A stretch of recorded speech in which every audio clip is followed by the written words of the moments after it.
Apparently there isn't.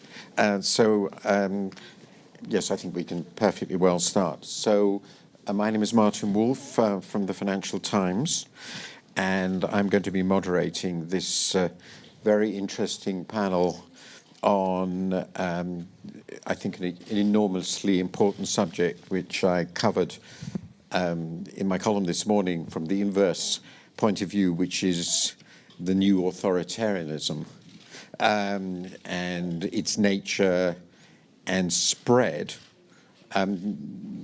We have serious scholars have been referring now for some time to the last 13, 14 years or so as an era of quote-unquote democratic recession, namely shifting away from democratic systems and democratic norms, even in countries with very well-entrenched democracies. So there's a lot of anxiety about this, and that makes the topic very vital to me, and I think to all of us who believe very passionately in the validity of the democratic ideal. So let me just introduce, having made that very, very brief introduction of what I think makes this so important, then I'll introduce the speakers, make a couple of other remarks, and then we'll start the discussion. So to my left is Mr. Nikol Pashinyan, who is Prime Minister of the Republic of Armenia. To his left is KP Sharma Oli, who is the Prime Minister of Nepal. To his left is Arthur Gregg Sulzberger, who is publisher of one of the world's great newspapers, New York Times.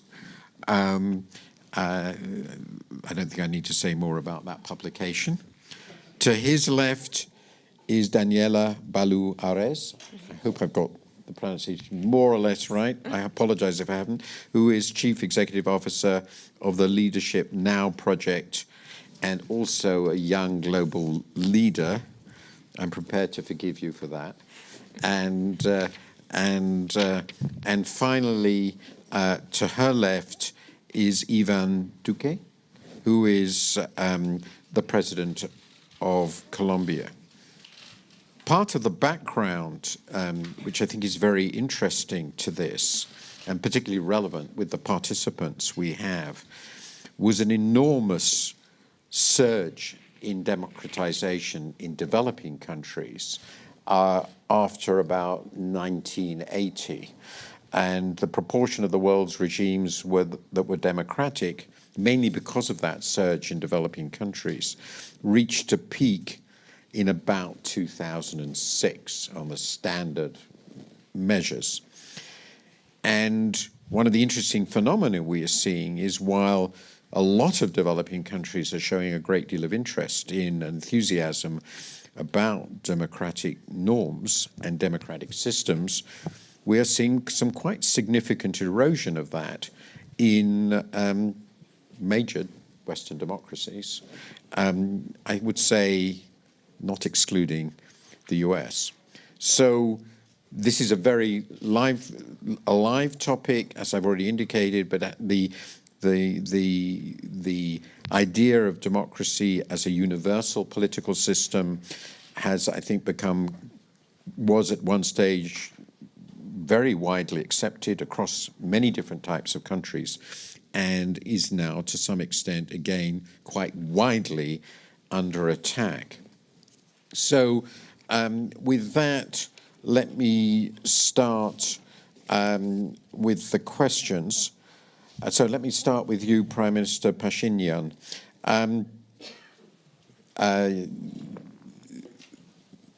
What are the critical choices you're facing in your country now in order to cement a democracy that works? What do you see as the big challenges and the successes you have made? Thank you very much. I hope you know that last year we had a non-violent democratic revolution, and last month we had elections, parliamentarian elections, which was assessed as free, democratic, and transparent. And now we have huge success on democracy, but we have also big challenges, and most important challenge is to make our democracy stronger economically, because we had a big problem within long years and within decades connected with electoral bribes, when people, due to their poverty, were actually forced to take electoral bribes and to vote according to electoral bribes. Of course, the recent revolution freed temporarily people from that duty, but now we need to make our citizens stronger and more independent in terms of economy.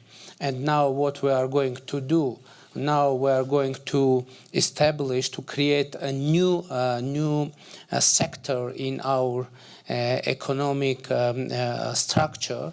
You know that there is a small business, there is a medium business, but we are going to create a new category in our business structures like micro business, and to make free this kind of business from taxes, in the hope that we will be able to encourage and to inspire our people that, and to explain them that not only government is responsible for overcoming their poverty, but also they should do something. And we want to encourage our people, but of course to create real opportunities for our people to fight against their own poverty. So my answer is, our main challenge is to make stronger our democracy economically, and we hope to attract new foreign investment to our country, because we were able to fight corruption, to make establish real rule of law, and we are going to make regulatory simplifications to attract more foreign investments to our country. Thank you very much. I think you made a very clear and important point, which is very widely accepted, which is that democracy is a necessary condition for a stable democracy. There's a lot of evidence is reasonable prosperity among the public, and I think it's important to stress that link. Prime Minister Oli, could you talk a little bit about the state of democracy in Nepal? I understand there's some controversy about the degree of centralization in the government, so you might want to refer how that fits within the democratic framework. I've just been to India, and there are lots of complaints about centralization in the government in India. So obviously a lot of that is about how you make a government effective in a developing country which is democratic. So just describe briefly what you see as the big challenges. Thank you, Mr. Wolf. First of all, I would like to make clear that democracy is a system and should be a system of the people, for the people. And we have brought tremendous changes in the field of democracy. We abolished autocratic system and established democracy. There is now Federal Democratic Republic in Nepal, and the present government is elected by the people, and the elections were held by, not by my party. At that time I was in the opposition, but the then ruling party held the election. And the results were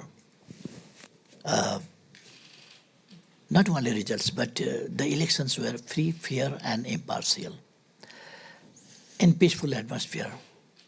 And in the present time, it is very important that elections were free, free and fair. And we have prime ministerial system. And executive power are in the cabinet and in the prime minister. So there is no question of centralizing the power. And I fought for democracy for more than half a century. Myself. I spent many years in prison for democratic laws. I know. So I didn't want to be a ruler, but a servant of the people, want to serve. But I want to expand democracy from political limits, limits of the rights, limits of the freedoms, to bring the changes in the lives of the people. And that democracy should be comprehensive democracy, rule of law. And as you asked me, there is a system. We promulgated the Constitution in 2015, and we have completely democratic system. And there is separation of power, check and balance, independent judiciary, etc. And we have parliament, bicameral, and there is rule of law. And we don't want to, and we have not that kind of facility to make any pretension or excuse, but we have to bring the changes in the lives of the people. So we have focused now to bring change in economic field. So we want to concentrate ourselves and are concentrating ourselves on the question of good governance and economic development, so that our motto we can meet. That our motto is prosperous Nepal, happy Nepali.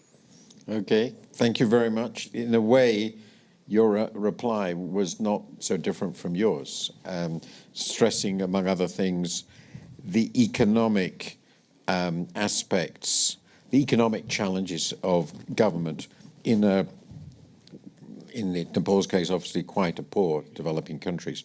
So, President Duque, your country actually economically did quite well for quite a long time and has had a pretty good record, but you've also had a terrible civil war. So describe the challenges you feel that you confront and confronted when you took power and what progress you're making. Well, let me begin, first of all, by thanking you, Martin, for that question. We have, in Colombia, we have suffered for many years the threat of violence, terrorist groups. And I think it is positive that now one of those terrorist groups or those armed groups is in the process of reincorporation. I received a signed peace process, which had many fragile elements. And I decided from the first day of my administration to work very hard so that the people who were in the process of reincorporation succeeded. And that means that we need to find for them specific productive activities, find job opportunities, and at the same time bring government investment to those regions that have been badly affected by violence historically. So we're doing that. And I think that's very important for the future of Colombian democracy. But at the same time, I believe that we have also other challenges to make Colombian democracy even better. And let me begin with something that we have also led from government. Women participation in decision-making process. For the first time, we have a parity cabinet in our country. And for the first time, we have a woman who's vice president. So I see the Colombian democracy growing and expanding and being more robust with women participation. And on the other hand, I think it's very important that minorities in Colombia participate more actively. And that implies that the government needs to lead the way that people think about their future, their projects, how they formulate agendas, how they have claims for the government. And since the first day of our administration, every Saturday we have town halls in different regions of the country where we invite all the people from minorities and specific groups to participate and formulate projects. And we have built the Colombian National Plan based on that participation, which I also think strengthens our democracy. So where does all this leads? That's the most important question. Where do we want to be as a country in 2 decades? We have an income per capita of around $7,000, and I want Colombia to become a country with a per capita income of more than $30,000. And maybe that will take us 2 decades, but we need to start now. And the way we manage public policy, for me, has to be based on pedagogy and not demagogy. So you need to tell the people that the right way of strengthening all these democratic issues has to be based on 3 principles: legality, fighting corruption, fighting criminal groups, expanding the rule of law, entrepreneurship, which means to recognize that to make social progress, you need to have free markets, but those free markets need to be socially responsible. And at the same time, the right objective is fairness, and that fairness means closing the gaps between rich and poor and the regional gaps. So that's how I see all the pieces together. And finally, if I may say this as well, where do we want to be in terms of the challenges of the 4th Industrial Revolution, an issue that has been discussed in this World Economic Forum session? The 4th Industrial Revolution, we want to embrace it. That's why today we launched the first center in Latin America, because we believe that if we want to be a high-income country, we need to embrace, adopt the right policies. And that will help us make the people secure that the middle class will expand, that they will not be harmed by the Industrial Revolution, and that through education and closing the digital gap, we will bring more opportunities to the Colombian people. I will put that in that package, Mark. That's very ambitious and interesting. And I'll come back to some of the really interesting questions that are implicit in all 3 comments about the relationship between democracy and economic progress, which I think is really one of the central debates of our time. And it's a return of debates I remember from my youth in the 60s. I'd like to turn to you, Ms. Maluares. Tell us about your project, what you're doing, and why it's going to make a difference. Sure. Thanks, Martin. You know, you started this discussion by saying that authoritarianism is on the rise, and we have a fundamental risk to democracy. And what you see right now around the world is that trust in government and trust in political systems to solve problems are at historic lows in many democracies. In the US, we've gone from 70% trust in government in the 1960s to less than 20% today. So we started the Leadership Now project as a response to that, as an effort to mobilize next generation business leaders to be part of solving those challenges. It's fair, I think many would argue that the role of business in democracy has not always been positive. And some of those critiques certainly have merit. But what we saw as an opportunity was to really set out a path for what principled leadership in democracy can look like. Leadership that prioritizes renewing and restoring our democratic system and doing that in service of an economy that works for all and for future generations. So not only are we really seeing the need and opportunity to bring every segment of society into the conversation of renewing democracy, but also to look at it in new ways. So over the last years, what we've done is bring together leading academics, democracy experts, data scientists to really understand what are the fundamental challenges to American democracy right now. We've had everyone from Harvard Law professor Larry Lessig to Michael Porter from Harvard Business School who are studying the drivers of dysfunction in the US. And we layer that with some novel data science and analysis that's looking at where are the resources in the system, where is money flowing, how is it influencing politics in the US.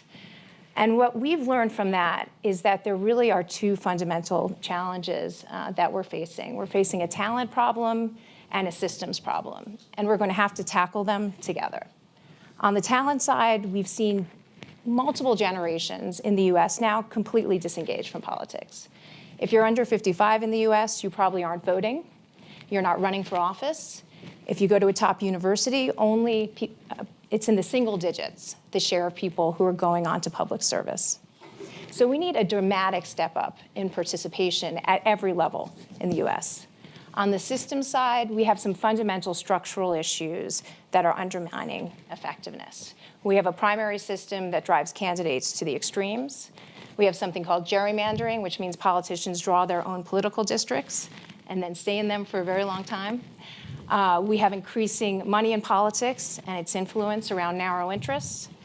And we have an erosion of commitment to facts and science, both in policymaking and in the media. So those are big problems, but we really do think it's the project of our generation, not just a 2-year election cycle project, but a project of the decade ahead to work to fixing democracy and do it across every segment of society. Thank you very much. That's, I think, a pretty comprehensive, brief view of some of the issues that certainly a number of Western democracies face. Now let me turn to you finally in this introductory round, Mr. Sulzberger. The old media designation we share, my employer and yours, have been very much under attack. They've been accused of disseminating fake news, and a lot of people believe that. So how do you view the role of the media in contemporary democracies? How do you think they can best tackle and deal with those assaults, and regain the trust of the public? Well, let me say first, I don't think old media is under attack. I think independent media is under attack, regardless of whether it's a newspaper like ours or a digital publisher or broadcaster. Look, it shouldn't need to be said, but the events of the last couple of years make it unmistakably clear that it needs to be said, and said often.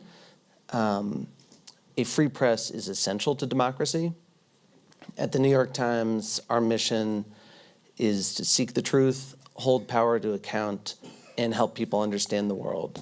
That is a mission that's shared by news organizations all over the world. And if you look at that list, truth, accountability, and understanding, that's exactly what a society needs in order to self-govern. So the success of democracy in many ways hinges on the empowerment of a free press to interrogate its systems and leaders. And this has been a time of extraordinary and unprecedented pressure on a free press. And I think it's something that should alarm everyone in this room and everyone on this stage. We're seeing journalists being jailed, imprisoned, harassed, reined in by laws meant to push journalists to self-censor. And the press certainly has a role in making the case for its own importance. But I think that everyone in society, every institution in particular, democratic leadership need to embrace the centrality of its role if we're to succeed. So I'd like to ask a few follow-up questions, and I actually would like to start with the one that you have raised. I'd like to talk to the three political leaders. Perhaps I'll start with you. So what's your relationship with the press? And how do you buy Now, obviously, I understand no political leader likes the press because they're full of criticism. might be the exception. But you might be the exception, you see. So do you agree with Mr. Sulzberger's view? And have you, how in your country does this relationship with the press work? You know, actually, I'm a journalist. I know. And I'm That's a why. former, That's why I started with you. Chief editor and former political prisoner. But now I can say that in Armenia, press is free than never. But not all journalists agree with me because they think that it's a kind of exaggeration that now in Armenia press fully free. But I can insist on that. And you know, I think it's a normal thing that the relation between press and government should be a kind of with tension, because when we see that now there is low trust about the government capacities all around the world, and it can be connected with the fact that now all people, society know more about high officials than before. Because every nuance can affect on the people's belief on politicians, on ministers, etc., etc. So the full transparency, I think, will reduce the level of belief toward the government, because at first many people think that these people, which are presidents and ministers, should be like gods, like saint people. But if they find out that these people eat every day ordinary meal and has some ordinary needs, they become their belief on these people became less and less. That's my point of view. That's interesting. Do you think you should remain then, that people should continue to think you're saints? Difficult to pull off, probably. President Duque, what is your relationship with your press? You get up every morning. I value democracy a lot, and Colombia is one of the oldest democracies in Latin America. Yeah, and I think a fundamental piece of democracy is free press. So the role of a political leader, the role of a president or a congressman, of somebody who's in public office, is to evaluate what the press is trying to put before the public agenda for discussion. So I value that. Now, you have put your question also in times of changes worldwide. And now I can say that one of the challenges that the press faces everywhere is that people who were in the past editors or journalists who wrote about common daily activities or daily events now have become more activists because they are also participating in social media. So that also is changing the way the press behaves, and I think is something that is going to make democracy, is going to drive democracy to adapt to those changes. So this is going to make the press more vocal, more active, more instantly reacting to events, and I think that's positive. So if we really want to have a better future for democracies, we have to see all these things that are happening as opportunities. And obviously, when you're in public office, you might have differences, but the most important thing is to respect, to protect, and to see independent press as one of the fundamental pillars of liberal democracy. Finally, I'll ask you, what is your relationship with the press? I have normal relationship with the press. And in democracy, always I think there are normal relationship, a little bit Sorry? normal relationship Okay. with the press, with the media. Because in autocracy, media is controlled, just they praise the rulers. But in democracy, even they criticize. That's normal thing. And we have press freedom. Press are free and independent. But my opinion is in another aspect. There is a term, yellow journalism. That is not good. To distort the things, to mislead the people. The press is very instrumental to strengthen democracy, to bring development and prosperity in the lives of the people, to inform accurately to the people, to educate people. The role of the press is very important. And press, so people want to see, is responsible. Responsible press, they want to see. And of course, a little bit they criticize me. And the expectations of the people, because we have brought so many changes so fastly, and their aspirations are raised. In this change contest, the people's aspirations are high. And the press has also the similar expectations with the government. Sometimes development processes are not like magic. They take time. So they want to hurry up. They want to be clean and clear. They want to be transparent as well. So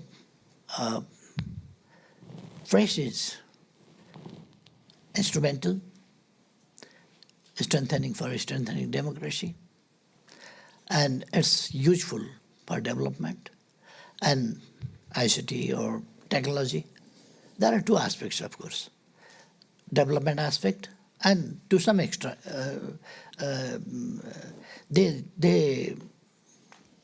there are problems also, like young generation are being misled by some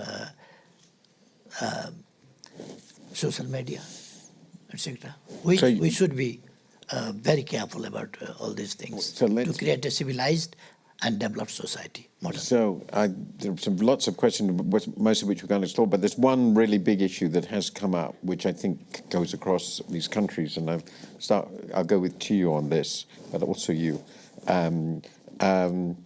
Social media, the new digital landscape, the new media landscape, which is obviously powerfully transformative in that it's given everybody a voice. Those voices are of very different kinds, to put it mildly. You get heard often by the most extreme statements and views. You can create alternative universes, many alternative universes. So this is I think it's a great temptation also for individuals. I don't know whether I'm unique, but I've never been on Twitter or any of these things. I think they're absolutely lethal. But it's a transformed environment. Mm-hmm. So looking at the US experience, which is where sort of everything is ahead of everybody else, how would you evaluate the capacity of democracy as we've known it, as we knew it, to cope with this completely transformed information landscape without any established or authoritative media in the way that one would have taken for granted 50 or 60 years ago? I want to address that directly, but do you mind if I just circle back to one item that came up here first? I think it's worth acknowledging that the United States has been historically the world's greatest champion of a free press. Of course. Since we're talking about it. Of course. That's why we have two Americans here, I'm sure. And the United States has publicly retreated from that position. Indeed.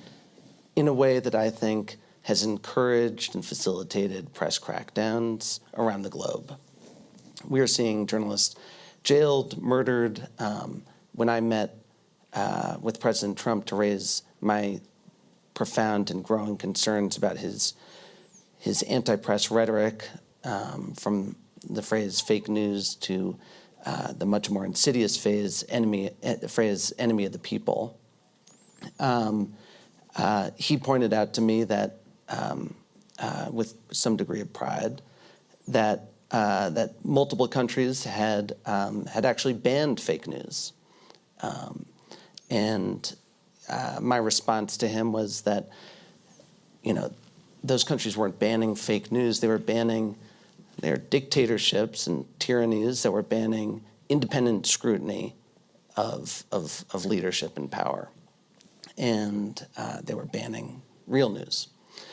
And I think, there are a lot of questions that have, come up about social. I'll circle back to that. But I do think that has created a climate that has fostered more space for anti-press crackdowns. And I don't want to go too far here, but I think it's important to acknowledge that there have been some anti-press laws passed in your country that have effectively criminalized routine news gathering, requiring permission, prior permission for the publication of personal information, and to some extent banning criticism of public officials.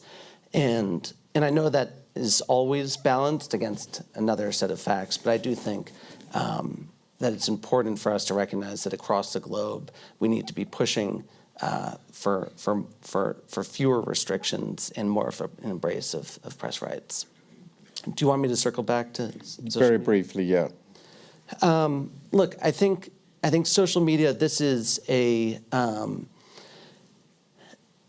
don't think democracy has yet learned how to incorporate social media. I don't think the platforms are had fully internalized, and I think are still in the process of internalizing their power. Facebook alone reaches 2.2 billion people, making it the most powerful information monopoly in the history of the world, and others are close behind it. And you can still be a skeptic of overregulation, and find yourself realizing that this free-for-all environment is being actively misused for sometimes nefarious ends.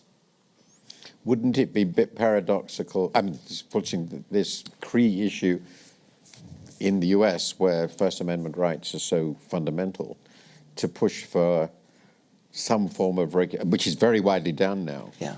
Some form of regulation of the key social media. Yeah, I mean, there are more ways to do it badly than to do it well, and I think that's really important. That that societies go into any conversation about this clear-eyed, that you can accidentally cause a lot of trouble. But to use one obvious example, and this is an example where Facebook and others deserve some credit for movement. The regulatory regime around disclosing, the source of political advertising was much stronger in print, radio, and television than it was on the internet or social media, despite reaching vastly more people. And that's the type of loophole that was widely exploited. So, Daniela, social media, and I'd like to. What do you feel about this issue? Yeah, two things. One, I think one of the disturbing pieces of data that we looked at was how fake news travels more quickly in social media than not fake news. And that's not only because of bots. I mean, that's just people clicking on things that look interesting and sharing it in their networks. So I think that's one of the many fundamental challenges that we need to figure out and address. But one other angle I'd like to take on social media is, while it keeps people up to date and informed and like nothing else, it's not a substitute for genuine political engagement. And I think we've had an element where people feel like, I've clicked like on Facebook, I've shared an article, and now I've taken my stand in politics. And the reality is that's not changing anything. And we really lack kind of social connectivity and capital in politics in a certain way. So if in previous generations someone might have joined a political party or been kind of deeply involved in political activities, people don't join political parties anymore in the US other than to show up at a primary. So there is a real need to foster genuine, deep engagement in politics, build on people's existing social networks to engage them. It's an interesting thing that you see some of the most powerful forces in politics in the US are as much social clubs as they are political forces. So you take the National Rifle Association, for instance, in the US, which does have a lot of influence on their issues in politics, but it's also where people go to picnics and have social connectivity. So one of the things we've seen as an opportunity at the Leadership Now project is tapping into, for instance, university alumni networks and other networks that have strong social connectivity and can be a space for really tackling our big problems in politics and democracy. Can I ask, I'm going to try and get through two questions very quickly and then go to the floor because there's so many issues.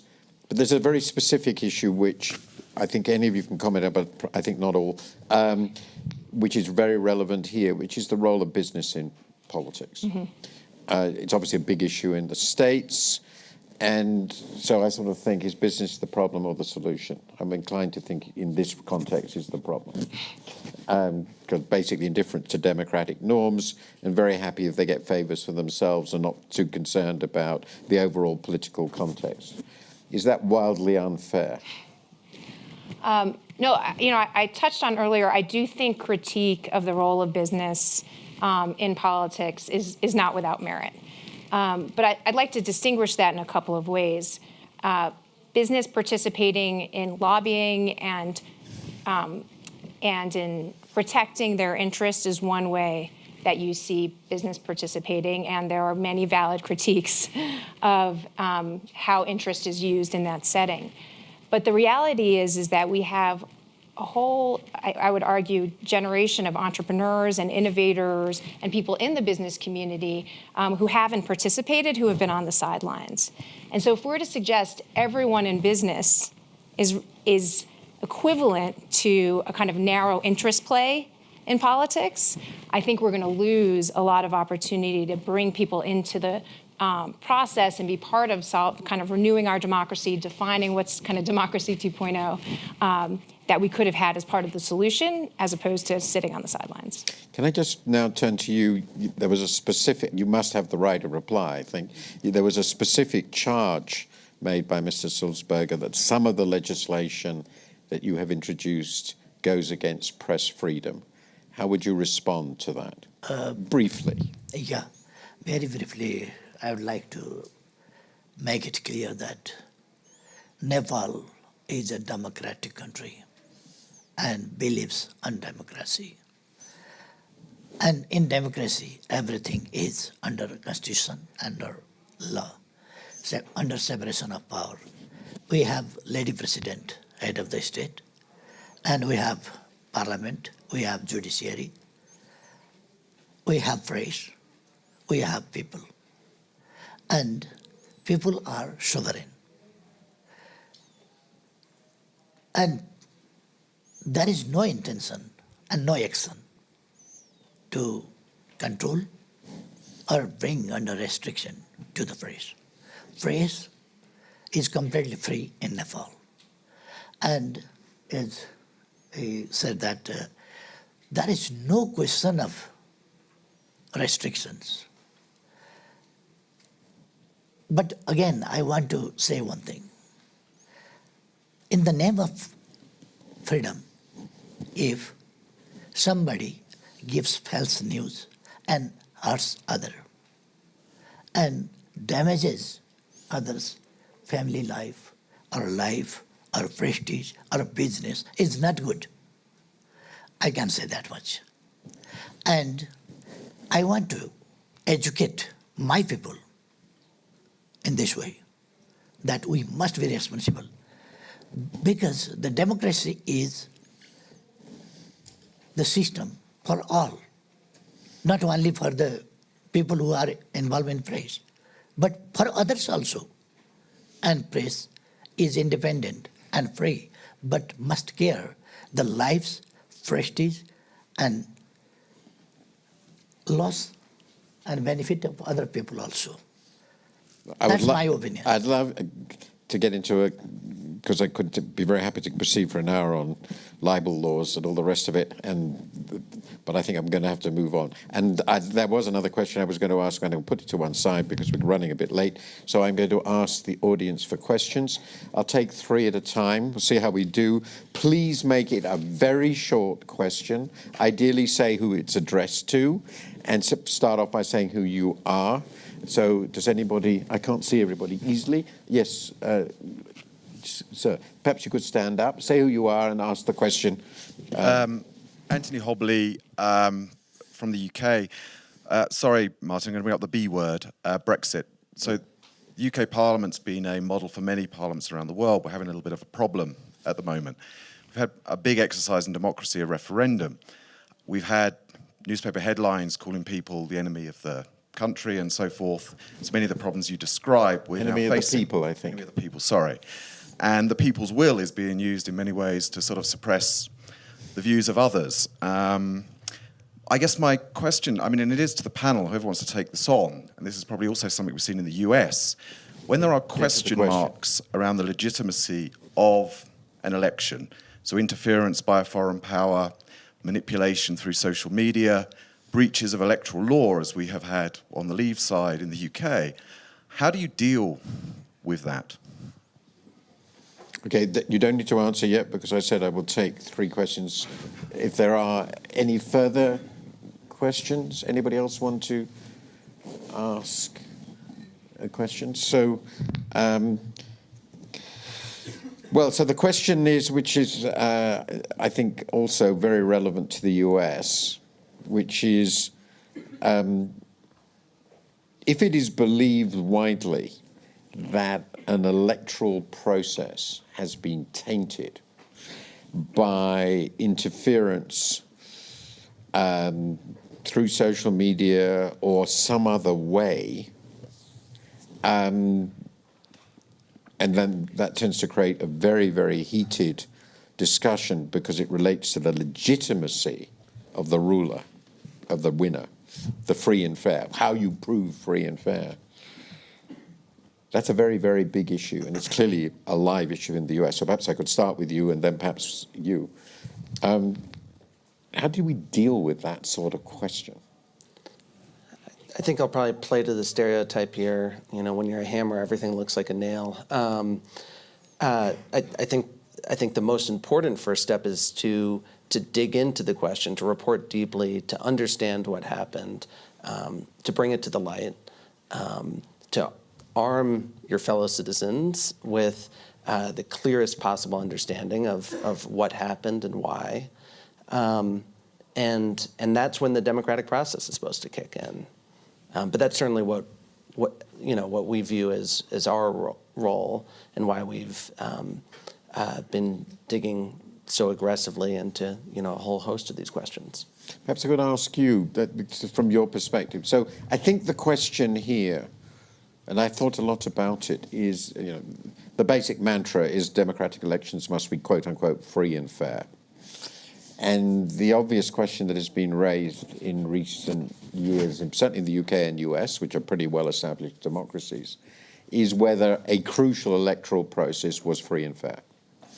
And so how do you deal with that question in your own country? What is the processes through which you can make it credible to the electorate as a whole, including particularly, obviously, the losers, that they lost fairly? Well, I can tell you about my story. Of course. Because I must say that I became president in a democratic process since the very beginning inside my party. I had a great debate with 5 persons inside my party. We undertook town halls throughout the whole country. And then, after we had more than 30 debates, we decided to go to a polling system for 3 weeks in a row. So the candidate who had the less support was running out, and finally I was elected my party's candidate. And then we went for an open election inside a coalition, in an open election. And I got a very important support, more than 4 million votes. And then I ran for a first round for the presidency with other 5 candidates, and I won with more than 7 million votes. And finally, I went to the second round with another candidate, and I won with more than 10 million votes, the highest voting record in Colombia. So this shows that when there's permanent participation of the people in different stages, democracy is enriched. If you ask me from my experience, why do I see for the future of Colombia? I would love to see all the parties having processes like the one that I faced, because it gave me the opportunity to connect with the people. If you ask me about how candidates from coalitions should be chosen, I would love to see more open elections so that people go and vote for ideas and for projects. And I think this enriches democracy. But let me go back to one point that you raised, Martin, on social media. Yeah. I believe social media is a very important tool for democracy because you can connect with your message on a daily basis, but it has to be hand in hand with walking the walk, talking the talk in the streets. But social media can also become a very dangerous weapon because sometimes, and it happens, people will try to harm you and they will use fake news, and those fake news can grow very fast.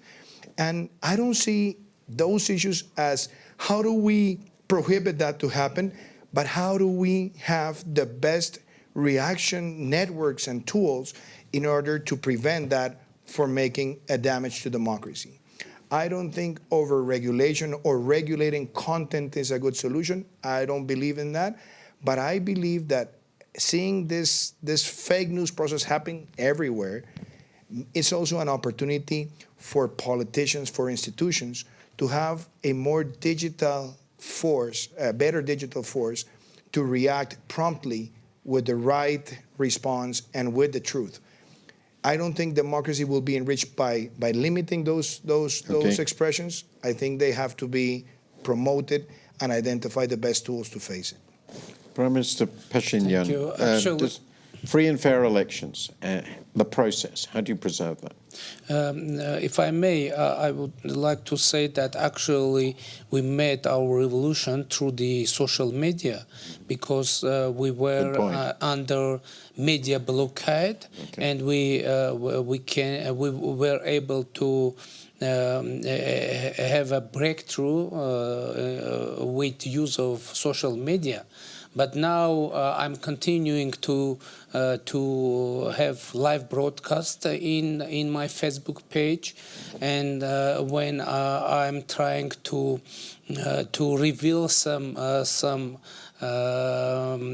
false content about me, about government, I'm being criticized that I'm making pressure on the press.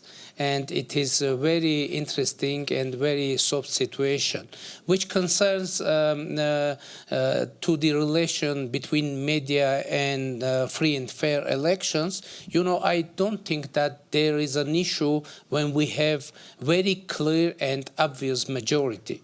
I think in that cases we haven't an issue, but when we have very narrow majority and very narrow differences between candidates, it can become a big issue because it should be checked if which factors affected on the results of such results, and it's very possible that one or two fake news that have issued in the last minute news can affect on result of elections, and of course it is big issue.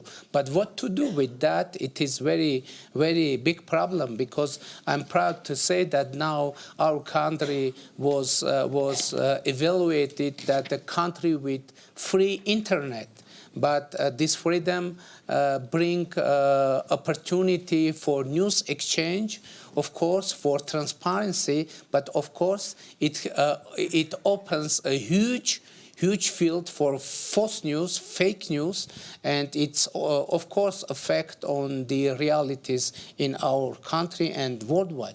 But I will be frank, I don't know what to do with this situation. If anyone knows, it is very good news for all of us. Thank you. Thank you very much. Does anyone else have a question? We're coming towards the end. No? You're all completely happy with the state of the... Oh, yes, please. I have a question. It's one aspect that hasn't come up, and that's basically the economic viability of the press, and it's primarily addressed to Mr. Salzberg. People of my generation bought newspapers when we were younger, and we have no problems paying for electronic access by having a subscription.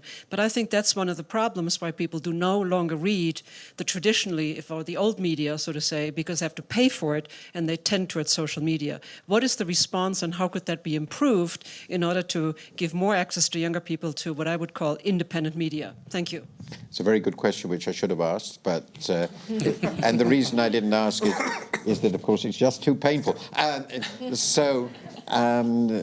What is the economic model of the traditional? We're coming back to the traditional media, or indeed any. It doesn't need to be any media that is doing something that's obviously really quite costly. Yeah, and I think actually you just hit on something there at the end. I mean, first, I think it's really important not to lean too hard on the word media, which has become a catch-all phrase from, everything from, 3 of our reporters spending 18 months to build the most, going through 100,000 pages of documents to build the most comprehensive portrait of the president's wealth to date, to 3 people on a panel on cable news yelling at each other, one of whom's a right-wing hack, one of whom's a left-wing hack, and one of whom is ostensibly moderating. That phrase media isn't always the most helpful. What I think really matters, and what I suspect you believe matters, is independent reporting, and the expertise that adds nuance and insight that isn't necessarily already there. That's incredibly expensive work, and the business model has eroded so quickly that since the year 2000, more than half of American journalists have lost their jobs in total numbers, and in percentage terms, that means journalists are losing jobs faster than coal miners. I think we're starting to see some real signs of optimism here.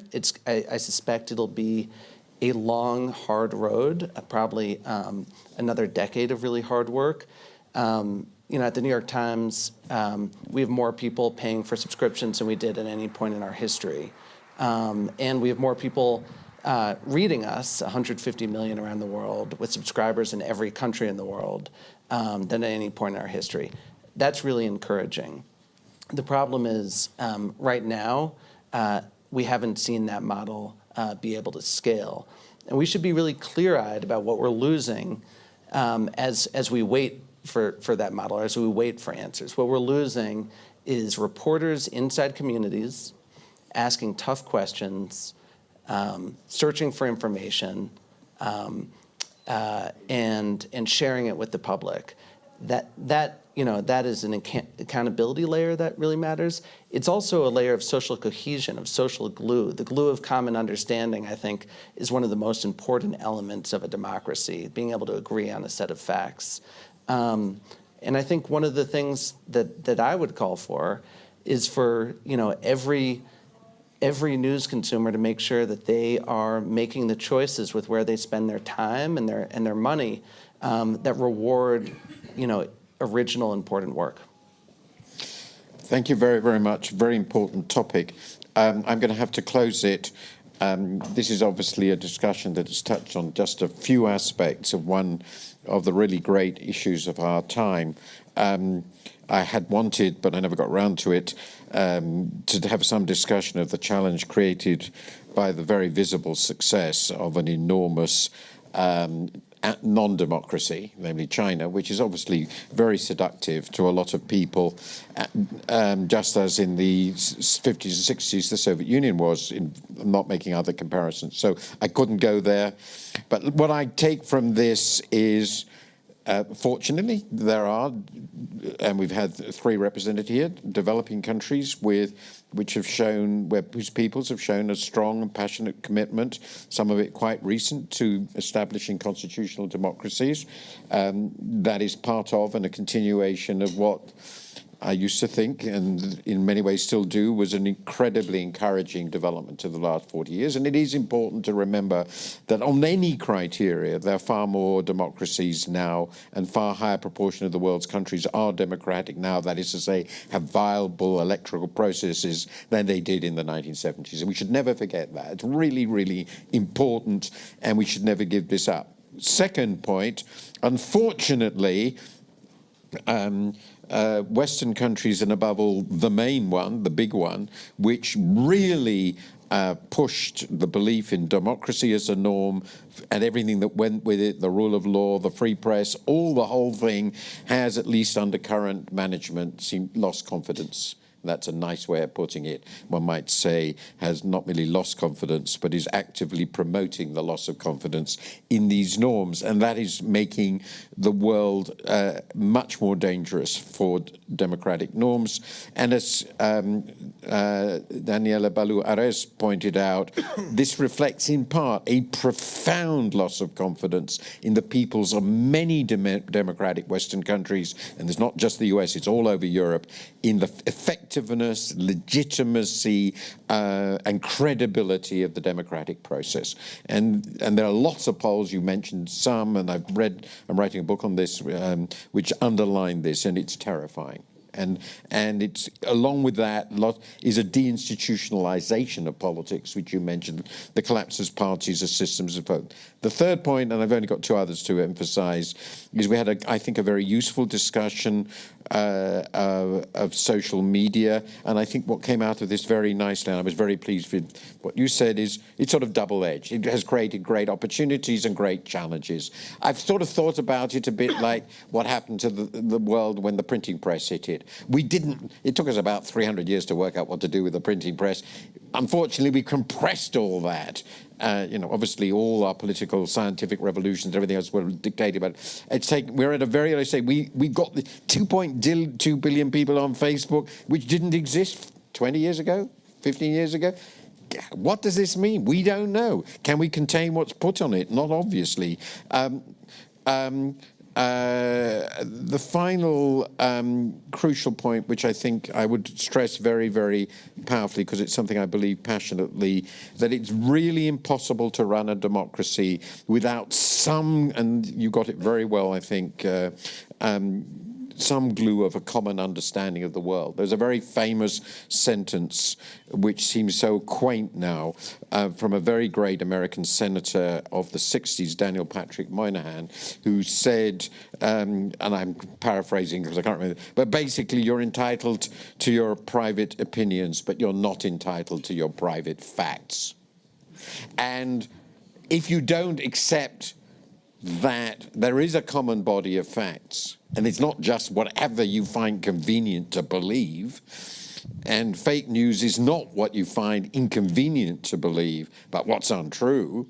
If you don't accept that as the basis, since democracy is ultimately a process of common, shared discussion, reaching shared conclusions which are legitimate, if you don't have that at all, then I think you're in a really terrible mess. And it does seem to me, at least in some of our countries, that's where we are. So we will probably have to hope that the developing countries will save us from our own follies. Thank you very, very much for this. Thank you so much.